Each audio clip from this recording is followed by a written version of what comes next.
gosh, we're lucky to get him out. Yes, certainly were. What's up? Midnight couldn't have been tied. Look, she's going back into the stable. What? No, Grace! No, don't do it! She's going in after Midnight. Grace! Grace! Grace, come back! The roof's collapsing! For God's sake, Grace, come back! Look at that roof! On the first night of commercial television, BBC Radio killed off Grace Archer, and 8 million faithful listeners passed into a state of shock. BBC alone has provided our television. And let no one, whatever his views on monopoly, fail to accord the recognition and the thanks that is due to the BBC for the magnificent, the memorable service which it has rendered the nation over the years, for its originality, its imagination, and its skill. May I wish the ITA success, and you all good viewing.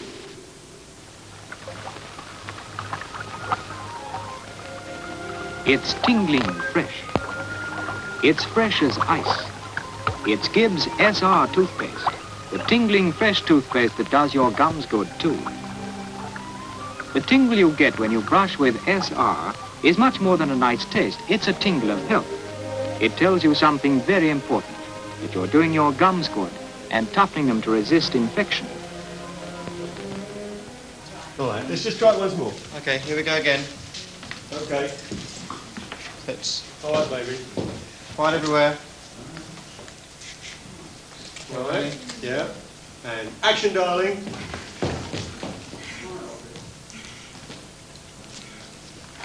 It's charming. It's charming. Very nice. So you I've got to notice the cat before I get up. yeah, but you did it. I mean, what you did was different. It was different, but it worked. I mean, if that happens, carry on working. It was not. It was really nice. Can I just see it once? Sure. Okay, one more time. Yeah, one more time. We'll put the cat. Okay. If you can give it a shake before you start, just so the cat's aware. Today, we take TV ads for granted. But in 1955, no one had a clear idea of what a commercial should look like. Bernie Stringle, the leading director of commercials, remembers the start. But there were lots of little production companies all growing up, learning as they went.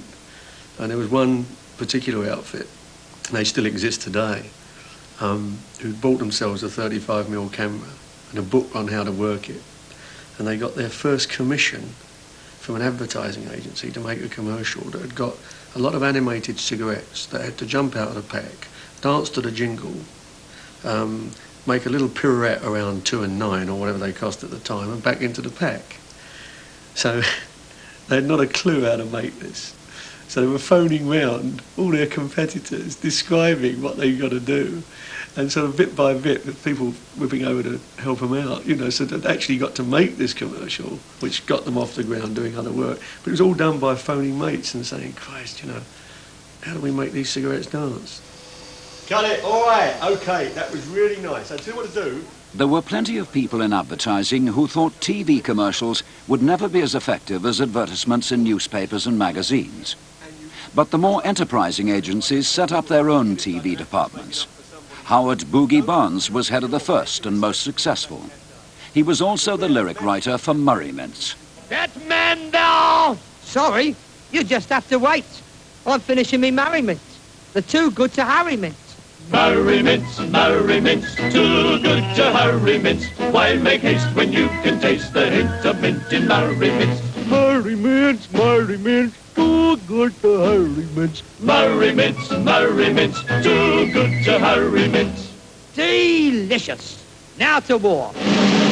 I can remember we had a lot of successful or unsuccessful or good and bad American commercials brought over, which we looked at assiduously and analysed as much as we could, so that we began to get ideas of what they should be like, but we didn't know how to make them ourselves at all.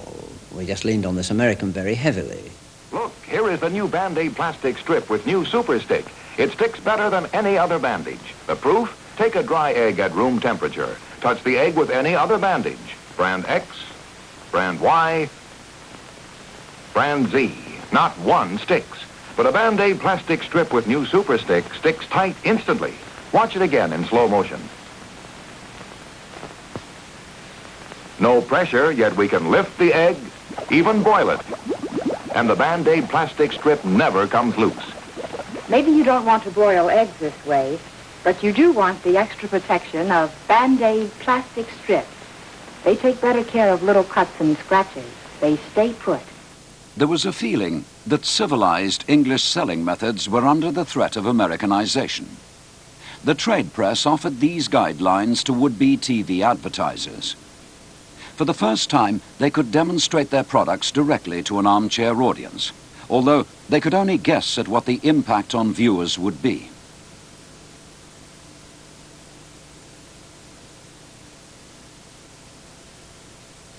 You mustn't take the viewer, the audience, it used to be the reader, for a fool. You must realize that they're normally intelligent people. They're not very educated people, but they're intelligent people, most people. And they know when you're making a monkey out of them. So his basic advice was early on to play it straight and not to do too many tricks. Do you remember 10 years ago the children coming back to the towns from the countryside where they'd been evacuated? Where they met new people, new habits? Some early commercials echoed post-war austerity and the thrift that went with it. What are these children like today? Children like this little girl, for instance. Well, here's one of them, a young lady of 19 now, but she remembers.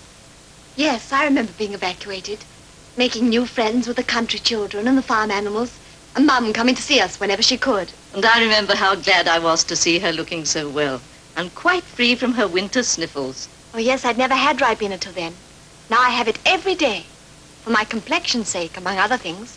Ah, but in those wartime days, blackcurrant juice was kept for the children. You could only get it on a green ration book or on a doctor's certificate. Remember Ribena, the blackcurrant vitamin C health drink. On duty, off duty. In the services, in Civvy Street, the quickest, finest, brightest way to polish boots and shoes is Cherry Blossom Polish. Be smart. Use Cherry Blossom daily. The people that were doing the commercials in those days were mostly from a film industry that was declining anyway. You know, they were coming from newsreel or you know, the film business proper. And they, you know, and the laboratories didn't like these little short ends that they were getting to process. And now the main bulk of the laboratory's business is commercials, but in those days they weren't liked. And the advertisers generally tended to, they didn't understand, you know, advertising on television, so they tend to put it in the basement or put it out the way and hope it would go away. Although cinema commercials had been made, none of us had had any experience of them at all or thought of them. And the moment it was suggested by the management that we would actually be making 30-second, 15-second, and even 7-second films, our astonishment had to be seen to be believed. And we used to talk together and say, well, what could you do in 15 seconds? I mean, if a man comes in through the door and he walks over there, that's going to take a minute and a half. And we thought the whole thing was most improbable. And then, when we encountered our first clients at the advertising agencies, it was two entirely different worlds meeting. Fry's Turkish Delight. Fry's Turkish Delight. There were no clear ground rules. Experienced film directors like Ray Elton shot their commercials as scaled-down feature film sequences. Exotic, delicious, full of Eastern promise. Our world had always been one of reasonable approximation. You had a script or you rehearsed and things developed under rehearsal and you changed them and you messed about. But the agency wanted to pre-digest everything, and they were terribly, terribly serious, and they'd think nothing of seeing perhaps 30 actors for a no part. They'd spend hours discussing the colour of the cups and saucers that had to be on the table, whether it was a typical housewife cup. I've never found out what a typical housewife cup is, by the way, but it must exist somewhere. And so we regarded each other with great suspicion.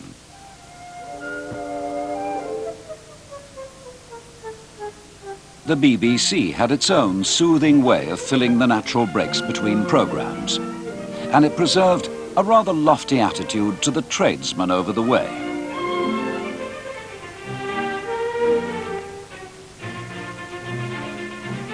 At the start of its operation, ITV could only reach 200,000 homes in the London area, so was hardly a force to be reckoned with.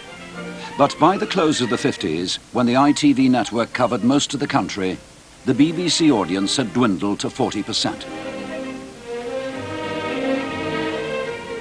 Viewers now had a choice and didn't have to watch what was thought to be good for them. And of course, everyone loved the novelty of the TV ads. Some of the ads, on the other hand, seemed to borrow much of the BBC style and emerged like miniature programmes with distinguished guest appearances. We have in the studio Laidman Brown, who is waiting to interview a well-known personality. Here is Laidman Brown. Meet Jupiter, a Labrador retriever, and a very noble animal too, which is just as it should be, because Jupiter's owner is a peer of the realm. Tell me, sir, have you owned Jupiter since he was a puppy? Yes, indeed. Jupiter's more than a family pet, isn't he? Yes, he's a trained gun dog. He's won prizes at field trials as well as championship shows. And now, Jupiter's owner. Vice Chairman of Crufts, Chairman of the Tailwaggers, the Earl of North Esk, a noted authority on dogs. Lord North Esk, how can the average dog owner keep his pet in tip-top condition like Jupiter here? Exercise, plenty of it, and correct feeding. See his magnificent teeth. Dogs need hard stuff to chew on, not table scraps. Jupiter has these Sprats mixed ovals every day. Insist on Sprats mixed ovals.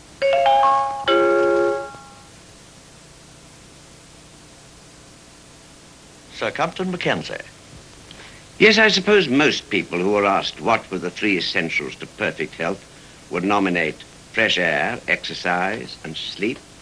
I've never bothered much about the first two, but profound, ample sleep has contributed more than anything else to whatever success I've enjoyed in life.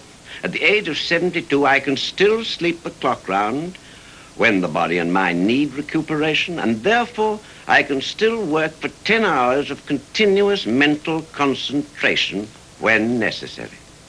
I believe that all my imaginative work is composed during deep sleep, but I'm very seldom aware of dreaming. For me, a worse ill than blindness or deafness would be sleeplessness. As Sir Compton says, sound sleep is all important.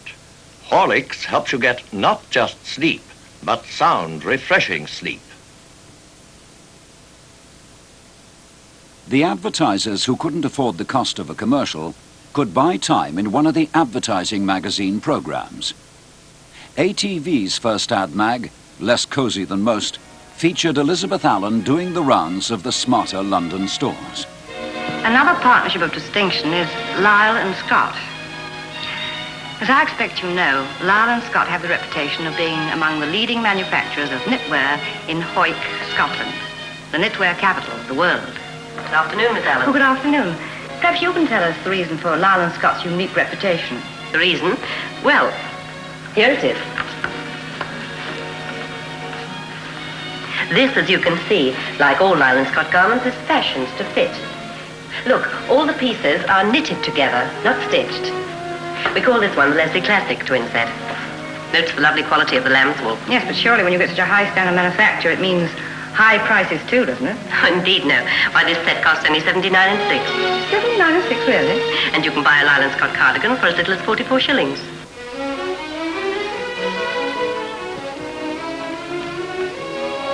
More and more goods are bought by women. Advertising helps teach people to form new buying habits. Through newspapers, radio, and television, we learn how other people live. And now, you have seen commercial television's very first Elizabeth Allen shopping guide. We hope you've enjoyed it. Of course, today we've seen only a few of the many departments in this magnificent building. And at this very moment, Work is underway to make Marshall and Snellgrove twice as big as it is now. Well, it's time to say goodbye. I do hope you enjoyed your visit as much as I have to a fascinating member of the large family of Marshall and Snellgrove shops. And we hope you'll call again soon. Goodbye. Ad mags flourished. The most famous of all was Jim Zinn, set in a pub and performed live by a cast headed by the late Jimmy Hanley. It was much easier if we were standing at the bar advertising something, because we always made sure that we had a great big glass ashtray there, and you could just slide your script underneath it and stand there and say everything you had to say about this particular product. Then when that person had finished talking, somebody else would whip that script out and put theirs underneath, and they'd stand in that place and talk about their product, which made it a lot easier. Or if you're standing near a cupboard door, you just sort of do this. And this was a very popular gesture, because you'd say, oh yes, you get them in 3 sizes, 4 and 6, or 8 and 11.8, etc. You see the bit of writing on the hand.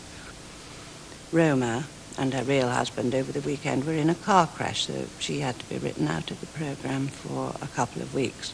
And when we knew that she was going to be all right, of course, we just sort of mentioned that she wasn't in tonight because she'd had a car crash. So some quick-thinking advertiser thought, now I'll get my nerve-calming pills in. So he bought into the programme, and Roma, of course, was given these nerve-calming pills to advertise when she did come back.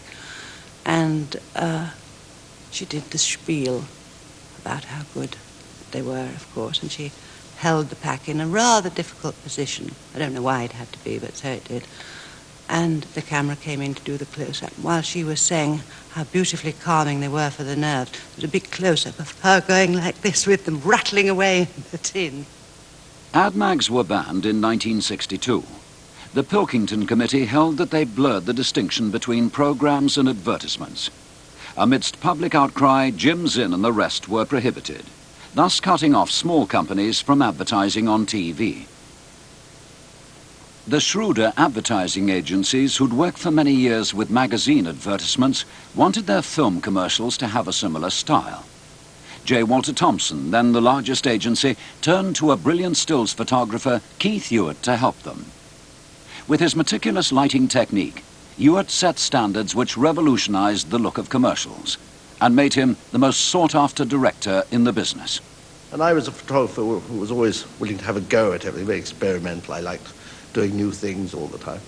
And they knew I was interested in music too, which has been always a great hobby of mine, and in sound recording. I always had apparatus around the studio to fill in the many idle times that the freelance photographer had.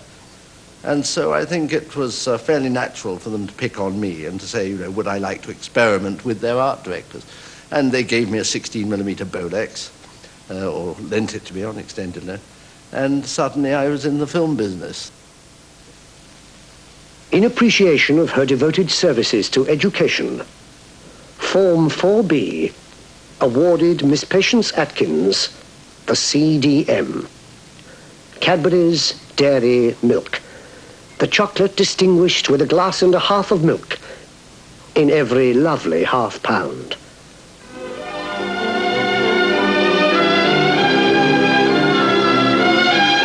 So now Miss Patience Atkins, CDM, can enjoy that special creamy Cadbury taste, the highest order of British chocolate. Award yourself the CDM, Cadbury's Dairy Milk. People coming in who were used to the big professional studios we knew what they were going to say when they walked in. Haven't you got a... Well, of course, the answer in those days, no, we haven't. We didn't have anything. We clad the walls to keep out some of the sound with resin-bonded fiberglass and perforated hardboard. And we had a sound department in that corner and makeup. And that sound department we built ourselves, and the chap had to come out every half an hour for oxygen. He had no air system in there at all. And then makeup and hairdressing were in the corner there. And the lavatory, of course, one lavatory. And if we were shooting in sync sound and anybody pulled the chain, they were unpopular for all of 3 minutes because they held up production. You could hear the jets going over, and there are a number of commercials to this day. If you turn up the sound, yes, you can hear the jets going over, the early ones. They improved a bit later. Then over the road, we did all our editing here. Over the road we had a little studio over there that's still there now, and we had an optical printer in there, so we made all our own opticals because we didn't really trust the way they were done in those days by the labs, although I'm sure the labs have improved a great deal now. In fact, we took in raw stock at one end and we turned out a finished commercial at the other end, day after day, rebuilding our sets at night. We may have a little set up, more or less, a dining room, a kitchen, something like that. But we built sets at night. We had our meetings for the next day in the lunch hour, and a commercial a day every day.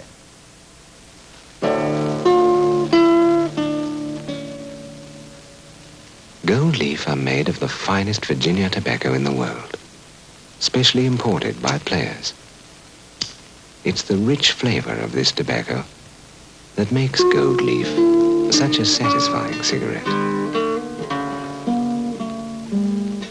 Players Gold Leaf are really worth smoking. We were all set up, we were ready to go. And that's the very time that you don't want to discover that somebody there actually doesn't want the picture like that at all. He wants a picture where some other guy takes it. I wouldn't even know how to do it. And so he picks on something in the set. In the case of one very nice fellow, a friend to this day, but he was a producer at the time in the German agency, and we were working on a German washing up product by one of the major washing up manufacturers. And he picked on the flowers in the set. He said, we don't have flowers in the kitchen in Germany. Well, this may be true and it may not be true, I don't know. But the fact is that the one thing you don't want to do when you've spent the whole morning setting it up, lighting it and doing it, the child is there, everybody knows their lines, you've got the slate all ready, you're actually running it, or you've even taken a good take, and it was absolutely fine. Everybody breathes a sigh of relief. We've started at 3:30, and we finally actually got something in the can. And the man doesn't like the flowers. Now, you can see what it does. I mean, the man and that simmered for about an hour till by 4:30, somebody had to go. Well, of course, in the short term, it was him. In the long term, it was me. Lavendo, perfumed with real lavender. Lavendo, the silicone furniture cream. Animated cartoons, short, sharp and classless, offered a familiar form to uncertain TV advertisers as they groped around with a new medium. In the first few years of independent television, a third of all commercials were animated. Lavender for fragrance, silicones for speed, by Lavendo. What a wonderful polish! What a dazzling shine!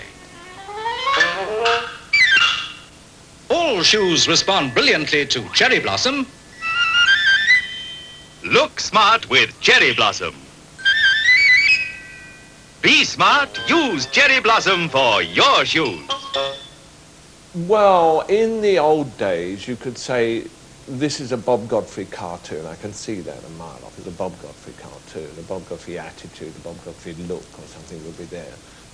And that's a George Dunning, and that's a John Hallison Batchelor, and you could see the various house styles.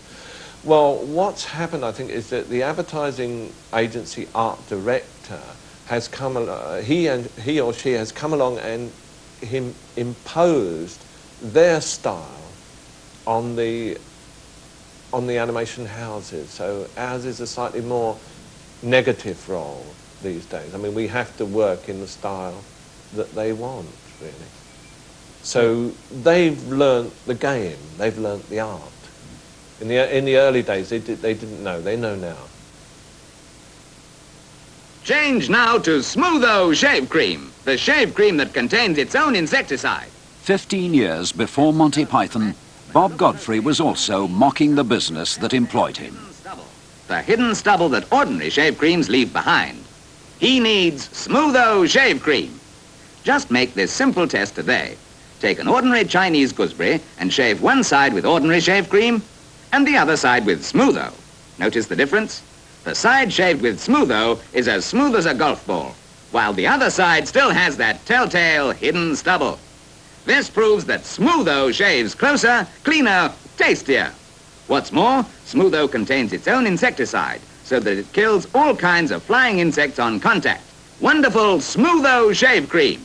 Time you tried Smootho, the shave cream that passes the Chinese gooseberry test. You know, this is what it's all about. Where's your unique selling proposition and all that? There's lots of theory around and lots of market research. Whereas I think in the early days, someone would just play a hunch. And they can't afford to play hunches anymore. I think it was great when people did play hunches, and very often they came off. Well, Mr. Railbrook, you know, that worked with Johnny Johnson on Railbrook, the shirt you don't iron. He was just a shirt manufacturer who was doing his own advertising. He wouldn't go through an advertising agency. And I'm sure he sold thousands, but, you know, he was marvellous. There was an instance once when I had a client in. Am I allowed to mention his name? Harry Railbrook. And he came in to the office and he said, I want a jingle. And I said, oh, yes, what do you want to say? And he said, Railbrook Toplin, the shirt you don't iron. And he said, I want a 30-second jingle. So I said, well, fine. You mean something like this? And I went,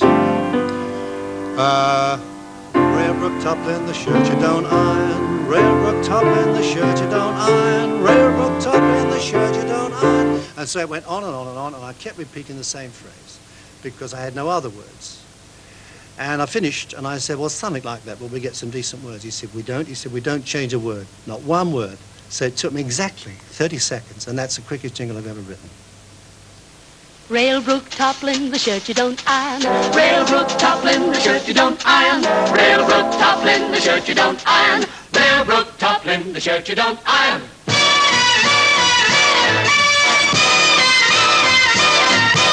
Railbrook Toplin, the shirt you don't iron. Railbrook Toplin, the shirt you don't iron. Railbrook Toplin, the shirt you don't iron. Railbrook Toplin, the shirt you don't iron. Your co-op scoops a lot. We're the only shop. Got big savings here. Got big savings. The craft of the commercial has bred its own specialized talents. For example, jingle writing. 1, 2. Your co-op's taking extra care. Co-op scoops bring you savings everywhere. John, you're singing the wrong notes. Yeah, I know. Yeah, I'm in the wrong notes. I It's going to whistle in a minute. Well, I'm listening to Laura. BBC Radio of the early 50s provided the two greatest and most prolific composers, Cliff Adams and Johnny Johnson. Don't sing American. Don't you sing American. Okay. Well, with an accent like that, John, you must be joking. Well, I'll tell you what to offer the top. Now, nice and bright. 1, 2, 3. Your co-op's taking extra Oh, sorry, before I go on. What? But sometimes I do the music first, and I might put something in which sparks off an idea for the animator or for the film director. For argument's sake, I did a thing years ago for Maxwell House. They begin with the beans, coffee beans, coffee beans, coffee beans, when they're making ding-a-ding-a-ding. And I had a cowbell playing ding-a-ding-a-ding. You see? A cowbell is a tinny sound, if you know. And when they got this done at the film company, they said, what a good idea. We can have the product, and we can have some beans, coffee beans, falling on top of the tin. They begin with the beans, coffee beans, coffee beans, coffee beans. When they're making Maxwell House, They take the fresh coffee beans, only fresh coffee beans. to make wonderful Maxwell House. Look inside the jar, it's a rich, fresh brown, 'cause there's coffee pot freshness all the way down. Yes, there's coffee pot freshness in every cup of Maxwell House. And so that was how we helped, you know, sort of the film company to get an idea for, you know, for the beans themselves. And it was a very popular gimmick, actually. Mom, Johnny's going off round the world. Before tea? A million housewives every day pick up a tin of beans and say, beans means Heinz. The most memorable jingles have become the folk songs of a commercial culture. We might as well eat his beans then. I think I'll go round the world tomorrow instead. A million housewives every day pick up a tin of beans and say, beans means Heinz.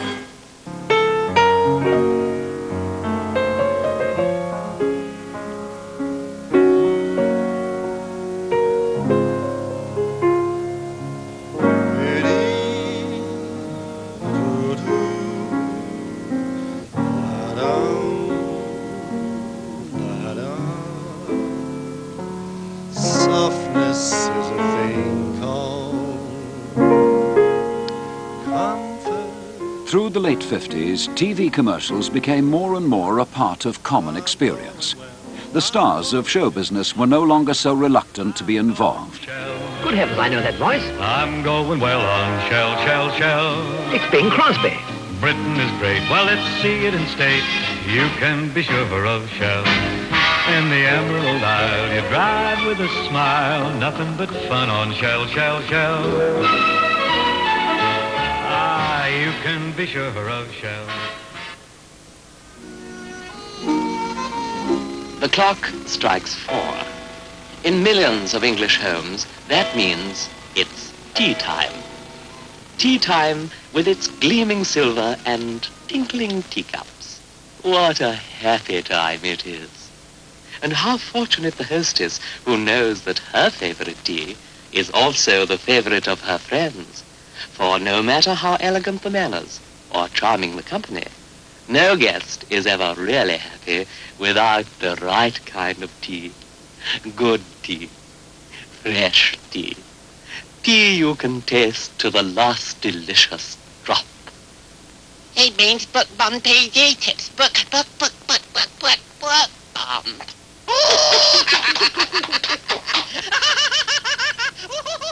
Funny enough, because I was like literally the tea boy on the first ones that were ever made at Benson's. I worked with a producer that was making those. But a lot of years went by and I was directing by this time. And I was on the way back from a film festival in Venice where I picked up a lot of awards. I had a crazy good year when I won, you know, like everything there was going. And on the way back on the plane, the producer from the advertising agency that handled the chimps was sitting next to me. And we got talking. And he was a very funny man. And we got into the comedy thing. And when I got home, he rang me up and said, you know, how would you like to have a crack at the monkeys? Because we want to move them out of this area of just filming the chimps to see how funny they can be, and then putting dialogue and using dialogue to them. They wanted to start to get into treating the chimps very much like human beings, and really making them work like actors. Get in the hang of it. Mind the banisters, son. Oh, I can't hold it, Dad. Don't worry, son. I shifted more pianos than you've had hot dinners. Cree, Mr. Shifter. Like refreshment. Oh, thank you most kindly, madam. One way of shifting it. When a good cup of tea really counts, you're right to drink Brook Bond PG Tips. It's the tea you can really taste. Dad, do you know the piano's on my foot? You hum it, son. I'll play it. Television advertising has produced its own stars. The Brook Bond chimps have been around longest. In her time, Mary Holland was so well loved as Katie that she eventually changed her name to that of the character she played. Hello, Mrs. Coles. Oh, you do look lovely. I'll just pop upstairs and see whether David's asleep. Thank you. No, I expect you'd like some gravy. When you've got a babysitter as kind as Mrs. Coles. The least you can do is feed her well. Philip, telephone. She likes her gravy tasty. That means at least one OXO cube. It's fantastic what a difference a little OXO makes. There we are, Mrs. Coles. Oh, and we won't be very late. Katie, that was Jane. She wondered why we weren't at the fancy dress ball last night. There was even an invisible star who became a national figure. And now, Seth invites you to meet Mrs. Bradshaw. Oh, hello. My landlady, Mrs. Bradshaw, asked me to mend her washing line. Up the ladder again. Still, you know, I like doing things for her. Well, look what she does for me. Look at this shirt. Boiled in the latest surf and spotless. Hey, here comes Mrs. B with some more of that spotless washing. Yes, Mrs. B, I've mended your line. What's that? You want me to hoist that shirt up? To prove that surf boils out tea stains? Aye, aye, ma'am. Spilt my morning cuppa over it. All fixed down there? Right. Heave away. Up she comes. A Mrs. Bradshaw special. There she is with the sun streaming through and not a shadow of a stain. Spotless. Spotless white. You know, it just goes to show that surf gets your whites spotless. Cartoon characters were also heroes. Many owed their personality to the rare talent of an off-screen voice. It was because she was very good at cartoon voices, and there were a lot of cartoon commercials being made at that time. And they realized you could do cartoon voices, so they asked you to do other And they ones. wanted to sell Kellogg's sugar ricicles, and so nobody had to say, bicycles are tricycles as nicicles. Hello, Mickey, yes. And this went on. And then we did all kinds of other Kellogg's varieties, but we did mostly ricicles. Then I did Mrs. Tubby Bear and a funny little girl called Goldilocks who used to come in. And I think she was called Goldie something, not Goldilocks. And The one went they on for remembered most years, was but it Susie and funny. Sammy. Tell them that was a lovely one you did. Sunblessed bread. Sunblessed bread. Where are you going, Sammy? I'm going to buy some sunblessed bread. Why? Because it's fresh to the last slice. Let's bring back memories for those who are old enough to remember. Maria Charles used to do Susie. And then you did that lovely child, because I always thought it was such pathos you got into, the Roundtree's fruit gums. You know, and that lovely little moment as an actress you put at the end when he was so worried about his fruit gums. Don't forget the fruit gums, Mum. I just love those fruit gums, Mum. Don't forget my fruit gums, Mum. I just love those fruit gums, Mum. Don't forget my tube of fruit gums, gums that last all day. Bring me home some fruit gums, Mum. All my pals like fruit gums, Mum. Roundtree's fruit gums last the longest. That's why we all say, don't forget the fruit gums, Mum. Don't forget the fruit gums, Mum. They asked me whether I could be a little cartoon, and I'd got to sound like a cube of Alka-Seltzer. And I'd got to be bright, and I'd got to be breezy, and it was a great success in America, and I had to be American, so I said, right. And out came this extraordinary. Well, when your head aches and you feel bad all over, Speedy, take note of it. When your head aches and you feel bad all over, take Alka-Seltzer for speedy relief. Oh, and I had to do the fizz one. Because I hadn't got the right sort of noise.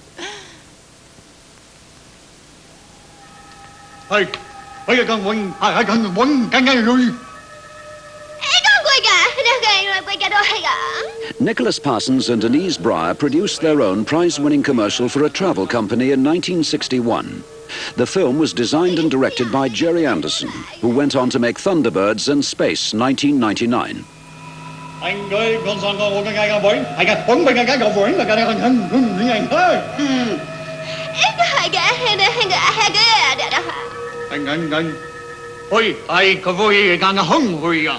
Another more chilling curiosity of the early 60s showed how far an advertiser was prepared to go with scientific testing. Hot point wash is cleanest because it cannot tangle clothes. This is Isotope Developments Limited. It's a research organization. And here we prepared a solution containing a radioactive isotope mixed with a strongly adhesive grease. This was spread evenly over 2 pieces of cloth. We tested them with a Geiger counter.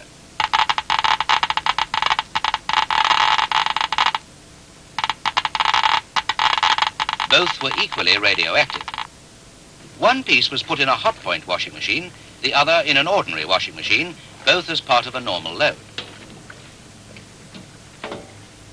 In the hot point, each article remained separate, but the other machine tangled the clothes.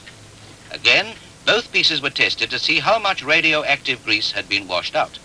The cloth from the ordinary machine showed radioactive grease in patches where it had been tangled, but the cloth from the hot point was much freer from radioactive grease. Director and crew had to be decontaminated after filming. The hot point really does wash cleanest. Advertising largely depends on a range of unseen skills. The copywriter featured in this BBC documentary about an advertising campaign for eggs went on to make her name as a novelist and TV playwright. The actual writing has to be done in peace and quiet, and the only time in my day which is peaceful or quiet is in the very early mornings before the family is up. And I write, and my mind works quite fast. Sunday morning breakfast in bed with eggs, of course.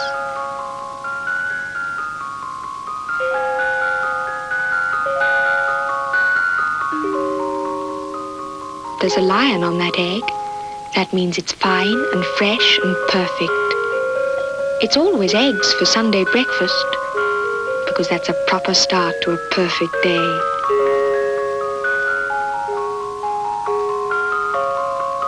The whole family needs them. It's the same every Sunday. The same game. The same fine lion eggs. You can rely on the lion.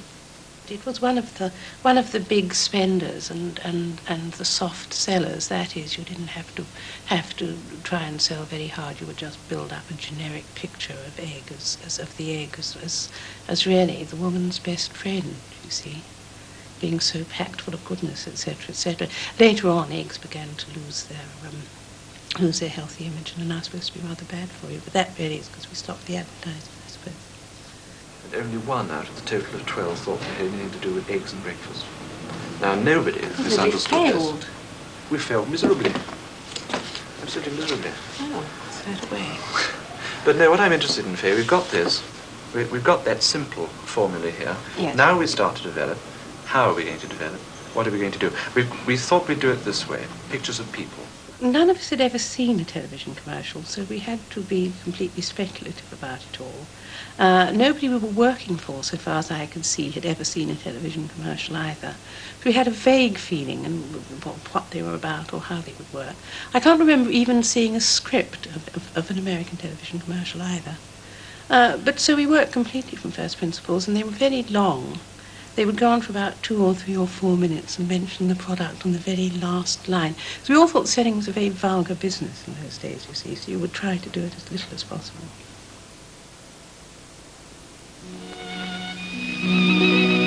Lux Toilet Soap, the beauty soap of lovely film stars.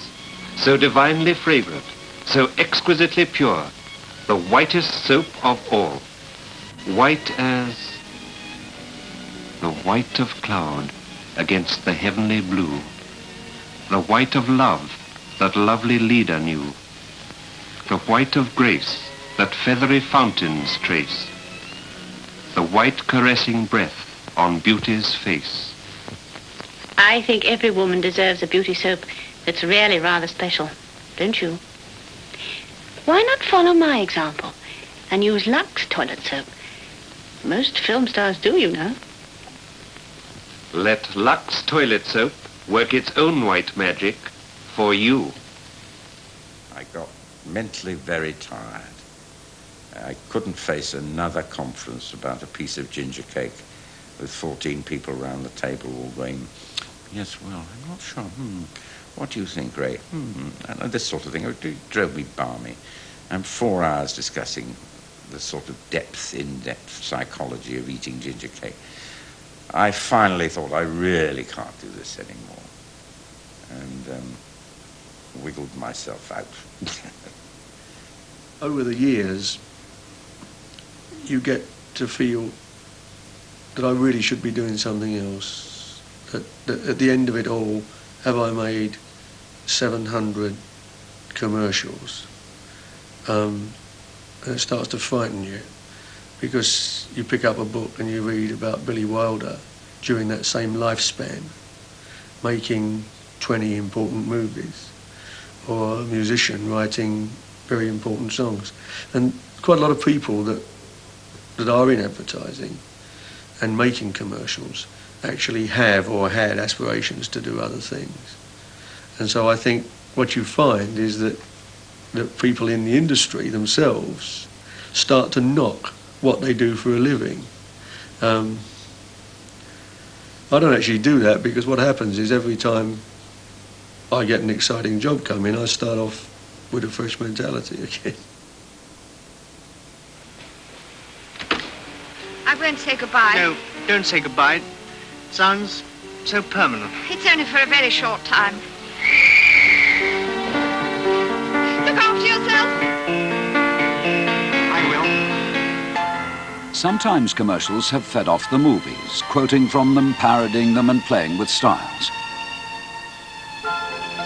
Bird's eye roast beef dinner for 1. Roast beef, creamed potatoes, peas and Yorkshire pudding. especially handy for people who aren't used to being on their own. This growing emphasis on technique has made commercial films a training ground for ambitious directors. In the early days when the film industry was doing fine, you used to get people who really couldn't make it in the film industry, so they ended up doing commercials. Then you went through a period when you used to have, like, people like John Schlesinger and Lindsay Anderson, who used to trot around pretending to be film directors and really didn't take it very seriously. Tongue-in-cheek, they used to say action and cut and one more time, darling, and things like that. And they used to giggle all the way home counting the fivers. So it was never really, there was never anybody who really cared about it as much as we did, because we used to take it far too seriously. So what we used to do was we used to make films in the basement on 16mm, little pilot films ourselves. We used to build the sets. We used to do the whole thing, and just by trial and error, we started to get reasonably good at it. Harry Hampton and his beautiful wife Melanie are the secretaries of the Bagshot and District Formation Team. Like you, they send letters. Some are urgent, some are not. To help the post office, he sorts them into 5-penny post and 4-penny post. That way, he knows his less urgent letters won't spoil the chances of his urgent letters.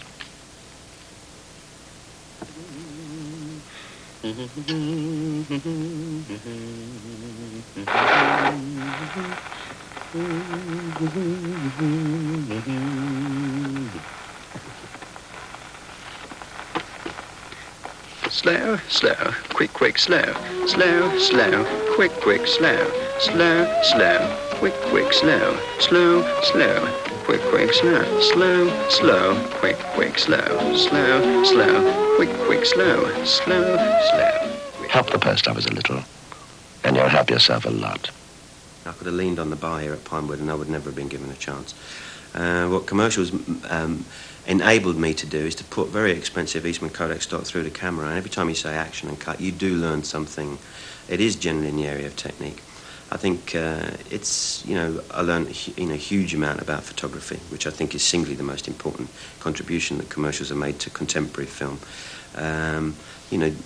Because a lot of pure photographers became cinematographers and didn't come from a conventional, way into films.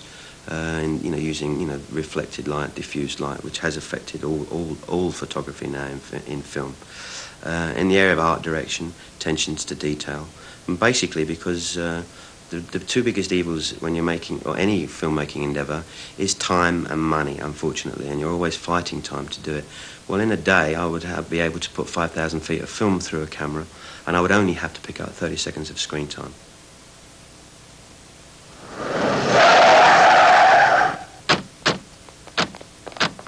What are we going to order? Alan Parker broke into the feature film business with Bugsy Malone and the hugely successful Midnight Express. Well, why don't we see if they have any bird's eye beef burgers? They're fast, ready in a jiffy. Delicious, too, especially those new pork burgers. Hey, they got a band. Bird's eye beef burgers, when you've got to make it something fast. Today they can spend, I believe, £150,000 on a 30-second commercial. Well, if anybody spent £3,500 on a commercial with us, it was considered the king's ransom, an enormous production budget. And not just because the prices have gone up so much. The ideas, and we simplified things, and we talked about the product was the star of the show, not the director or the editor or whatever it is. And I think what we were doing was valid for that reason. But it did mean, yes, a Puritan approach. You could almost say that, yes. I think a lot of advertising people, if they hear me saying this or heard me saying this, would say I was out of touch or I was old-fashioned. But I passionately believe that the basic rules such as that, as selling, have not changed. And the agencies and the advertisers who are still doing it correctly know that from their sales results. And you had rather an ambivalent regard for the client, you see. In part you thought he had to be not bamboozled, but somehow persuaded that what you were doing was actually effective, when you knew that what you were doing was actually having a good time. And there was a phrase I remember we used to use, which was, let's get down on all fours and look at it from the client's point of view. Put the cat near the food and turn over both cameras. Ready? Action, Carol. There are very few innocent professions, and advertising is not one of them. And yet time has given the early commercials, so anxious to sell, their own kind of innocence. They've lost their sting and turned into neglected social documents waiting for the TV historians. Got it. Who do you know? Who do you know? Who do you know? Who do you know that wouldn't like Kellogg's cornflakes? Who do you know? Who do you know? Who do you know? Who do you know that wouldn't like Kellogg's cornflakes? Have your breakfast in the better way. These Kellogg's cornflakes make your day. Who do you know? Who do you know? Who do you know? Who do you know?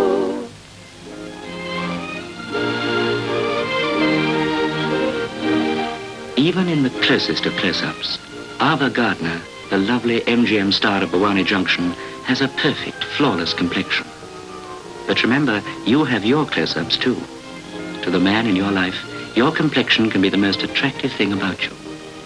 So guard your loveliness with gentle Lux toilet soap, the beauty care of the stars. Now it's the end of the trip, and it's back to the ship. What a wonderful time on Shell, Shell, Shell. That's another road film over. Oh, you can be sure of Shell. Thanks, Bing. It's a pleasure, Mr. Shell. Keep going well, keep going, Shell. You can be sure of Shell. I'm going well, I'm going Shell, I'm going well on Shell, Shell, Shell, la la ba da, la da dee da, la la ba la da. Keep going well, keep going Shell, I'm going well on Shell. They begin with the beans, coffee beans, coffee beans, coffee beans. When they're making